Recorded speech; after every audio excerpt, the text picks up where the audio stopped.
It started with a broadcast that wasn't supposed to exist. A late-night radio engineer in Chicago, 2022, stayed behind after hours to clean out the archives of WQRM, a once popular AM station that had gone digital decades ago. Buried deep in the analog racks, he found a tape labeled Live Broadcast, October 14th, 1983, Do Not Erase. The problem? That broadcast never appeared in the station's logbooks. No one remembered it, and the timestamp on the tape? It matched the exact night a family of 4 vanished from a nearby suburb, unsolved to this day. What you're about to hear is how a forgotten tape uncovered a decades-old murder, a cover-up, and a haunting confession that aired live, then disappeared.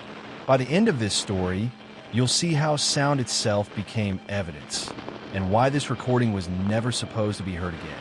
Engineer Derek Holloway had been tasked with digitizing the old tapes before the station's final shutdown. He described the 1983 tape as unusually heavy, with a faint burnt smell. The label was smudged, but handwritten in red marker, something engineers hadn't done since the 70s. When he played it, static filled the room, followed by a man's trembling voice on air saying, "If anyone's listening, they're already dead. They can't stop it now." Then came 17 seconds of silence. Then what sounded like a door creaking, a woman crying, and a scream abruptly cut off by dead air.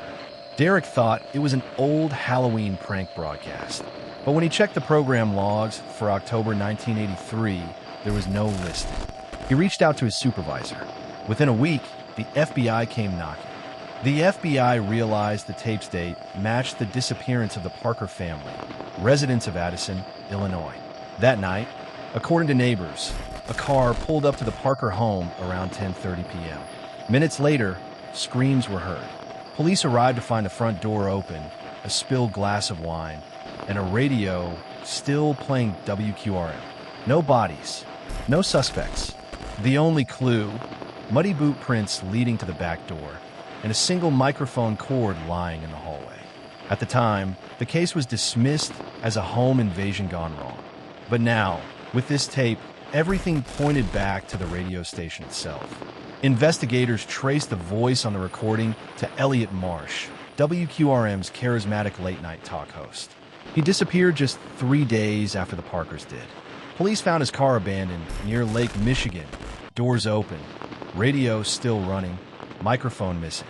Elliot had a reputation for immersive broadcasts, taking listeners into real environments, sometimes pre-recorded, sometimes live.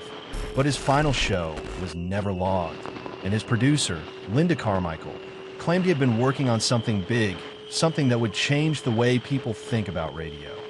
Modern forensic experts analyzed the recovered tape. They isolated sounds beneath the static, footsteps, a clock ticking, and faintly, a child's voice whispering, "Mommy, it's cold." But there was something even more chilling. In the background, under the static, was a faint police scanner feed, indicating the recording was being made during an active crime scene. The tape wasn't a dramatization. It was a live murder recording accidentally broadcast and immediately cut. Someone had turned the mic on at WQRM during the Parker murders, possibly Elliot himself. Detectives reopened the old WQRM building, now sealed and abandoned. Behind Studio B, they found a hidden door leading to a small soundproof room.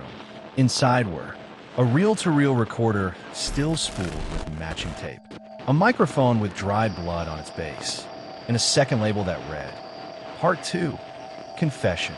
That second tape, however, was blank, or it was supposed to be. Using spectral analysis, forensic technicians recovered ghost audio beneath the erased surface. Elliot's voice again, whispering. It wasn't supposed to go live. They were supposed to hear just the story. She made me keep it. She said if I erased it, she'd erase me. Who is she? Linda Carmichael, now in her 70s, had lived quietly in Maine for years. When approached, she at first denied everything, then broke down. She confessed that Elliot Marsh had been dating Marjorie Parker, the missing wife. She had wanted to expose his affair on air by secretly recording their late-night visits. But something went terribly wrong that night. Marjorie confronted Elliot about another woman, Linda. The confrontation turned violent. Elliot, realizing the mic was live, panicked and tried to stop the broadcast, but the system jammed. Millions may have heard fragments of the attack before the station cut power. Linda fled that night, destroyed most tapes, and buried the rest. But this one, the one labeled "Do Not Erase," she couldn't bring herself to destroy. It was her insurance policy. With DNA technology, forensic teams confirmed the dry blood on the microphone belonged to Marjorie Parker. Her remains were found 15 miles from the station, in an unmarked grave used for construction waste, discovered only after the broadcast resurfaced. Elliot Marsh's body, however, was never found.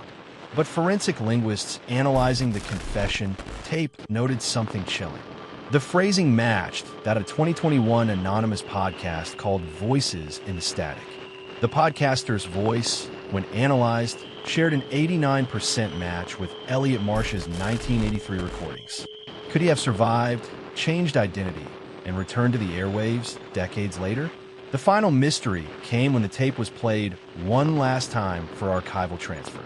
At the end of the reel, just as the static fades, a new voice, recorded decades later, says, "We're back after a long silence."